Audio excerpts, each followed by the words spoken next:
തന്നതല്ലേ, നിന്റേതൊന്നും നിന്റേതല്ല, നിന്റെ റബ്ബ് തന്നതല്ലേ. അലങ്കാരമായതുണ്ട്, അവകാശമായതില്ല. മടക്കത്തിനാളു വന്നാൽ മടങ്ങണം ഫക്കീറായി. അഹങ്കാരം ചേർന്നിടുമ്പോൾ അടിമയാണെന്നോർത്തിടേണം. അഹങ്കാരം ചേർന്നിടുമ്പോൾ അടിമയാണെന്നോർത്തിടേണം.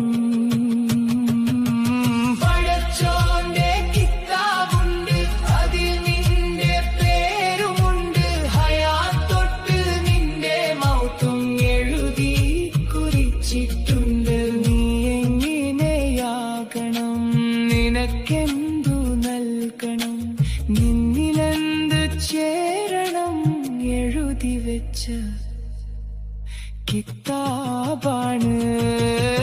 പടച്ചോന്റെ കിതാബുണ്ട്, അതിൽ നിന്റെ പേരുമുണ്ട്. ഹയാത്തൊട്ട് നിന്റെ മൗത്തും എഴുതി